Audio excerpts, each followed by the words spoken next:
میں ہوں نویس ستی اور آج کی ٹاپ سٹوریز آپ کے سامنے رکھتے ہیں۔ بہت ہی اہم کچھ معاملات چلے ہیں۔ ایک تو یہ ہے جناب آرمی چیف ایک بار پھر امریکہ کے دورے پر، اور اب کی بار جو ہے وہ ایجنڈا کیا ہے، کس سے ملاقات ہے، اور مین پاکستان میں کس طرح کی گفتگو ہو رہی ہے، اور انٹرنیشنل ڈیفینیٹلی ہمارا پڑوسی ملک بھی بار بار پریشان ہے کہ آرمی چیف یعنی فیلڈ مارشل جو ہے وہ بار بار امریکہ کے دورے کیوں کر رہے ہیں۔ اس کے ساتھ ساتھ خواجہ آصف صاحب بڑے پریشان ہیں، ان کے یعنی ان کے اپنے افسر قریبی ترین جو سیالکوٹ میں بڑا مسئلہ بنا ہوا ہے، اقبال سنگیڑا جو اے ڈی سی آر، وہ گرفتار ہوئے، اور یہ کہا جا رہا ہے کہ جب الیکشن لڑے تھے اس وقت بھی یہ بڑی اہم پوسٹ پہ تھے، اور الیکشن میں بھی انہوں نے ہیلپ کی، اور اس کے بعد اب کرپشن کی کے اوپر اینٹی کرپشن نے ان کو گرفتار کیا، اور اس پر جو ہے وہ بہت سی چیزیں سامنے آئی ہیں۔ اچھا، نون لیگ کے لوگ کچھ آپ نے دیکھا ہوگا کہ فیصل آباد سے بھی ایک پکڑا گیا، اور وہ کہا گیا کہ جناب اس کو نون لیگ کی پشت بنائی تھی، پھر سیالکوٹ میں بھی اس طرح کی چیزیں چل رہی ہیں، اور پھر ساتھ ساتھ آپ نے دیکھا ہوگا کہ بڑے سینئر جرنلسٹ ہیں، انہوں نے یہ بات کی کہ 2000 ارب، یعنی چھوٹی بات نہیں ہے، 2000 ارب روپے کی فائلیں کھل رہی ہیں، اور اس میں بہت لوگ ہیں جو گزشتہ 2-3 سالوں سے، کیونکہ ظاہر ہے پہلے پی ڈی ایم کی گورنمنٹ تھی 16 ماہ، پھر اس کے بعد اب تقریباً 2 سال ہونے 150 سال ہونے والا ہے، تو یہ اس دوران جو ہے وہ 2.5-3 سالوں میں کیا ہوتا رہا ہے، ہوتا ہے یا نہیں ہوتا، لیکن ایک معاملہ چلا ہے کہ میڈیکل اور ڈینٹل کالجز، جناب ایک تو داخلہ ٹیسٹ کب ہو رہا ہے، کلیئر ہو گیا، فی دوبارہ بڑھا دی گئی ہے، اور اس میں عوام اسپیشلی پیرنٹس جو ہے بڑے شکایات کر رہے ہیں کہ اتنی فی جو ہے وہ لی جا رہی ہے ایک ٹیسٹ کے لیے، سنگل ٹیسٹ کے لیے، جو کہ ناقابل واپسی بھی ہے، اور اس کے لیے اتنی بڑی فی، اور پھر جو تیاری کے حوالے سے لاکھوں روپے جو ہے وہ عوام جو ہے اس پہ وہ لگا رہی ہے۔ ملک ریاض صاحب کی جائیداد نیلام ہوئی ہے، اور نیلام جو لینے والا شخص ہے وہ بڑا مشکوک ہے، یعنی اس شخص کے بارے میں کہا جا رہا ہے کہ وہ بہت ہی مشکوک ہے، وہ کس کا فرنٹ مین ہے کہ وہ پیسہ لگا رہا ہے اور ملک ریاض کی جائیدادیں خریدا۔ یہ آپ کو میں دوں گا کہ آپ ضرور اس شخص کے بارے میں کھوج لگائیں کہ جو آج سے چند سال، کچھ بھی نہیں تھا پہلے، چند سال کا چند ماہ آپ کر لیں، جب سے اس کے پاس پیسہ آنا شروع ہو گیا، اور وہ کوئی میڈیا کا بھی، ڈیجیٹل میڈیا کا بھی وہ سی او بننا شروع ہو گیا، اور پیسہ بھی آنا شروع ہو گیا، اور وہ کس کا فرنٹ مین ہے، اس پہ بڑی باتیں اٹھ رہی ہیں، اور بڑا شکوک و شبہات کا اظہار کیا جا رہا ہے، اور وہ ملک ریاض کے اپنے بندے بھی کر رہے ہیں کہ جناب یہ ہمیں نظر آ رہا ہے کہ یہ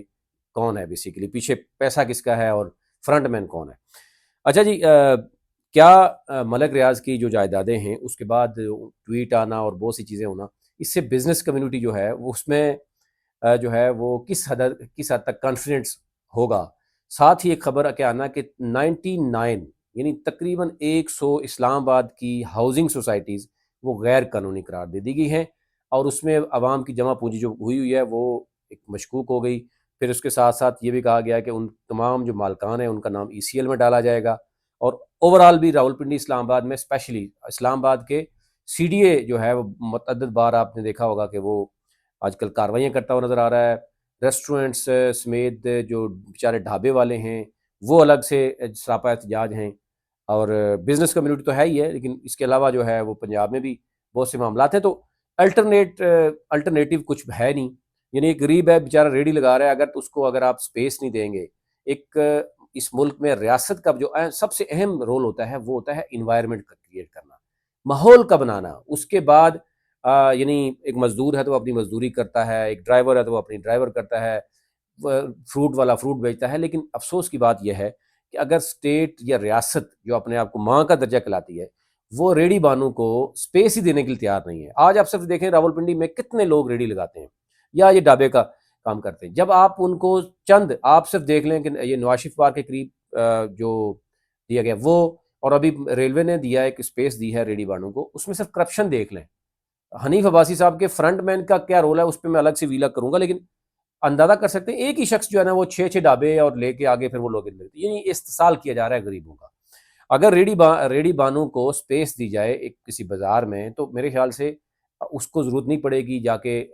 تجاوزات کرنے کی۔ تو جو اسٹیٹ کا کام ہے وہ اسٹیٹ کرنے کے لیے تیار نہیں ہے، لیکن بڑی بڑی فورس بنائی جا رہی ہیں، بڑے بڑے ڈالے ان کو دیے جا رہے ہیں، اسی غریب عوام کے ٹیکس کے پیسے سے انہی کو لتر مارنے کے لیے مزید آ رہے ہیں، اور وہ کہا جا رہا ہے کہ جناب کسی کے آگے کوئی ریٹ ڈھابے والا چل رہا ہے، اس کو 50,000 اس کو اٹھا کے لے جاتے ہیں، اس کا سامان سارا ضائع کیا جاتا ہے، اور اس میں ہمارے پنجاب پولیس تو آپ کو پتہ ہی ہے کہ کس حد تک ایماندار ہے، وہ کہنے کی ضرورت نہیں ہے۔ اچھا جی، اس کے بعد آ جائیں جناب، ایک تو غیر قانونی ہاؤسنگ سوسائٹیوں کی بات کریں گے تو وہ میں آپ کو بتاؤں گا. اچھا، نون لیگ کے لوگ بھی گرفتار ہو رہے ہیں، باقی چیزیں بھی چل رہی ہیں. ملک ریاض کے حوالے سے میں نے بتایا کہ وہ کیا چیزیں چل رہی ہیں. میڈیکل اور ڈینٹل کالج کے حوالے سے بہت سے اسٹوڈنٹس پیرنٹس اس حوالے سے بڑے پریشان تھے. 2023 میں آپ خود سوچ لیں کہ 4-5 ہزار فی تھی، اب فی بڑھ کر 9 ہزار ہو گئی ہے. یعنی 2025 میں آپ نے 9 ہزار فیس دینی ہے. اس کے علاوہ جو میڈیکل کی تیاری کے لیے آپ کو پتا ہے پی ایم ڈی جو ایم ڈی کیٹ کی تیاری کے لیے لاکھوں روپے پیرنٹس دیتے ہیں 3-4 ماہ کے لیے. اب وہ تقریباً 9 ہزار ایک دن کی ٹیسٹ کے لیے بھی دیں گے. اور اس کے بعد اچھا وہ نہ ریٹرن ہوگا، وہ نہ ٹرانسفر ہوگا. اگر آپ نے دے دیے، ٹیسٹ ہوا یا نہ ہوا، پیسہ آپ کا ضائع. 5 اکتوبر کو یہ ٹیسٹ ہوگا اور اس کا جو ہے وہ تمام الگ سے کر لیے گئے. جو کرائٹیریا بتا دیا گیا ہے کہ جناب کہ 180 ٹوٹل جو ہے وہ سوالات ہوں گے. اور اس میں جو طریقہ کار بھی بتا دیا گیا کہ 15% جو ہے وہ آسان کوشچن ہوں گے، 70% درمیانے ہوں گے، اور 15% جو ہے مشکل سوالات ہوں گے. اس کے ساتھ ساتھ جو ہے وہ، کیونکہ آپ کو پتا ہے ہر سال کیا ہوتا ہے کہ پیپر لیک ہوتے ہیں. اچھا، اس کے علاوہ لاہور، کراچی، پشاور، کوئٹہ، مظفر آباد، ان سارے ایریاز میں ٹیسٹ جو ہے نا ہوں گے. اور اوور آل جو بتایا جا رہا ہے کہ 9 ہزار فی ہوگی، 13 ہزار اس کی ڈبل فی ہوگی. جو ریاض اور سعودی عرب کے ہوگے 45-55 ہزار ہوگی. اور یہ اوور آل صورتحال تھی، یہ آپ تک رکھنی تھی. اور اس میں 5 ایک یونیورسٹیز ہیں جو اس میں ہر صوبے میں ایک ایک لی گئی. ابھی تک لی جو صورتحال تھی اب تک رکھی.